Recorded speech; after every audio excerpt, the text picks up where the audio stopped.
So many would ask the question, when it comes to video games, would you rather have quality or would you have quantity? Because game developers usually can only concentrate on one or the other. And a big problem with the industry as it stands now is that many prefer quantity over quality, which is why we have an overabundance of open world games that are just empty, bland when it comes to gameplay, and devoid of anything that's meaningful in terms of content.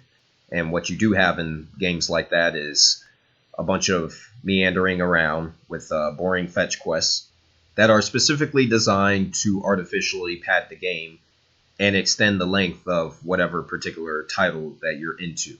And a wide variety of publishers is using this business model over and over again to bank and make a quick buck. And that's just for single player games. Then you have multiplayer games that use corrupt business practices from mobile gaming that have an over-reliance on gambling style progression, and will use anything from microtransactions to DLC and locked content in the game itself in order to force the consumer to spend more than what they should on any particular given title. This has been the norm recently for AAA game development. And the reason it's been the norm is because the model for AAA game development, quite simply, is not sustainable. This is the problem with the video game industry, part 9. Quality versus quantity. AAA development cost is unsustainable. So recently there was an article that I came across that I found very interesting, because this discussion has been going on for quite some time in the gaming community and the gaming industry as a whole, that the model for AAA big budget games is not cost efficient. And despite the fact that video games are already overly expensive enough as it is, at a $60 base price tag, which most of them you can just beat within a week or less, and they're really not worth the asking price, which is why a lot of gamers prefer to skip day one sales and just wait for an end of the year sale or a mid-year sale, depending on when a particular title comes out and what's going on in their backlog, if you have a backlog, instead of outright buying games right when they come out, because it just doesn't make any sense from a consumer perspective to really do that anymore. And that's also the reason why certain newer practices have become popular, such as Xbox Game Pass, which is a subscription-like service where you can get hundreds of games for a low-cost monthly fee, including new games that have just come out to the market. And even more recently, this discussion has raised some eyebrows, because it has been confirmed that several publishers are thinking about raising the price of next-gen games by $10 to $70. And I've seen a lot of people defend this announcement, saying that they don't mind paying a high price for video games right when they come out, as long as the quality is there. The problem is, there is not a single modern video game that is worth $100 brand new. And this isn't even counting deluxe and collector's editions, which are overly expensive enough, that I firmly stand against. And I've been burned just recently by buying a collector's edition for The Last of Us Part 2, which the game itself came out and it wasn't even worth the money that I put towards that particular edition of the game. Imagining an era where video games are going to cost $70 brand new, any game can turn out to be bad, no matter what the publisher is, no matter what the development studio is, no matter the name of the company behind a particular title. Anything can come out and turn out to be a disappointment. It just doesn't make any sense from a consumer perspective to put all this money towards this hobby anymore, especially with the announcement that the cost for video games, the base cost is going to rise, but nothing is going to happen to DLC, microtransactions, or season passes. Those practices are here to stay, because gamers have not spoken up against those practices and actually have supported those practices to the point where they've become an industry norm. And so really, with this announcement, many are left between a rock and a hard place. Former PlayStation boss Sean Layden recently stated in an interview that the cost for AAA games is unsustainable, to the point where he believes that AAA games should be shorter than what they are. Instead of game developers and publishers spending a big budget to make a 60-hour game or a 60-plus hour game, instead they should make a 15-hour game or a 10 to 15-hour game. And doing so will allow them to create a game that has a tighter focus compared to something that's far longer, filled with a bunch of filler content. And I agree with him. The logic makes complete sense behind his statement. But of course, after reading numerous comments online on this particular subject, many gamers disagree and would rather have big bloated games filled with a bunch of bullshit, from fetch quests to randomized quests that pop out of the game's ass to DLC hoarding, an endless array of content that actually doesn't add to the overall experience in any meaningful way. And we've seen games like that. We've seen games like that have been praised this console generation, with games such as The Witcher 3, the last two Assassin's Creed games, Fallout 4, Middle-earth: Shadow of War. And all of these games have the exact same thing in common, where the focus isn't really on the main portion of the game itself, which is, obviously the main story. The focus is actually on the content outside of that.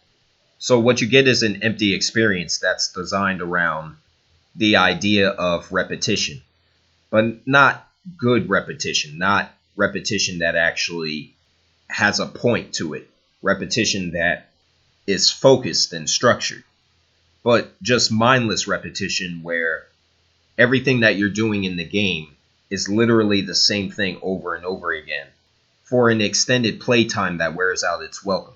Now, the problem with this is that most gamers are idiots, and most modern gamers do not demand a higher level of quality when it comes to the content of the games that they invest in. I am personally sick and tired of seeing open world games that are just big just to be big, empty and bland as fuck, with a bunch of boring fetch quests that are randomly inserted into the game to artificially pad the entire experience. Instead of having games developed in that nature, in that style, we should have games, in my humble opinion, that are more linear, that have more clever writing, that have more likable characters, and that don't place an emphasis on fruitless side quests. Such a game that falls into the category of what I'm talking about, and is a perfect representation of what I'm talking about, is the game that I'm showing on screen at the moment for this video, and that's Persona 5. Persona 5 is the perfect example of a game that's long. It's longer than pretty much any other video game that I've played over the last decade, clocking in at over 100 hours in length. But there's a huge difference between a game like Persona 5 and some of the other games that I mentioned earlier in this video.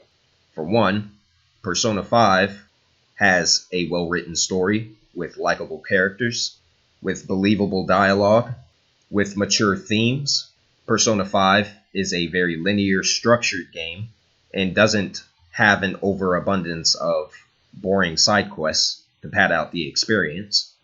Persona 5 is an in-depth RPG with various levels of progression, and it's a social simulator that wisely directs the player to make connections with the other cast of characters that are playable in the game. And it's a turn-based game in terms of the combat, which is very unorthodox and quite frankly not in the realm of mainstream popularity. Persona 5 is one of the highest rated games that has come out in the 8th generation of video games.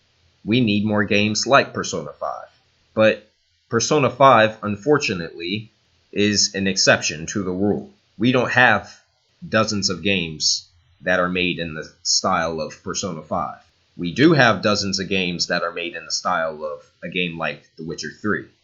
From God of War 2018 to Nier Automata to Metal Gear Solid 5, Phantom Pain, to Red Dead Redemption 2, and even the upcoming Ghost of Tsushima and Cyberpunk 2077 are big, expansive open world games. This is what modern gamers want. Modern gamers are under the belief that if you have a bigger world with an overabundance of content, that's the same as a high quality experience, and it is not. It is factually not. And now these gaming publishers and developers think that they can raise the price and get away with it because they can. The reason for the increased cost, or the excuse for the increased cost, is that PlayStation 5 and Xbox Series X games will have larger production costs than games of the past. But that can't be true for every project that's in development, such as the case is with NBA 2K21, which is due for release later this year. NBA 2K21 is going to be the exact same game on PS4 and Xbox One that it is on PlayStation 5 and Xbox Series X. Yet, the game on Xbox Series X and PlayStation 5 is $10 more expensive than the PS4 and the Xbox One version. You can't tell me that the same game has a higher production cost on new generation hardware versus older hardware when it's the exact same game. There's no way you can tell me that. And of course, these prices I'm talking about are just for the United States. Outside the United States, video games have been infinitely more expensive by comparison for a long time. For example, in Canada, the price for video games brand new have been $70. The price for video games brand new in Australia has been $90. The price for video games brand new in the UK has been $70. The inflated prices going forward is going to mean that video games in those territories is going to be even higher than what they've already been for the last who knows how many years. Are people really okay with this? Because most video games that are released to market are not worth anywhere near these prices. Video games is the only industry in entertainment where people do not mind being subjected to low quality at the cost of being forced to pay higher prices for a particular product. And there's something very wrong with that. I, for one, will not continue to spend these higher prices for video games brand new. More than half of them aren't even worth that when you look at them in terms of quality. And the inflated prices, as some have spoken out against this, simply means two things. Number one, and we've already seen it in the 8th generation, video game publishers are going to make less games over the entirety of a particular generation. So what I'm talking about is, instead of using Square Enix as an example, instead of getting 2 or 3 brand new mainline entries in the Final Fantasy series, instead you'll get 1 new mainline entry in the Final Fantasy series and a bunch of spin-offs, and maybe a mismarketed remake that goes out of its way to disrespect an original work. Instead of getting 2 or 3 new Grand Theft Auto games, you might get 1 the entire console generation. Instead of getting 2 or 3 new mainline entries in the Resident Evil series, you might get 1 the entire console generation. 2 if you're lucky. It didn't used to be this way back in the 5th generation of video games. It didn't used to be this way in the 6th generation of video games. It wasn't like this in the 7th generation of video games. This is something that's recently changed in the 8th generation. And number 2, an increase of base prices for video games means that less people are going to buy video games brand new.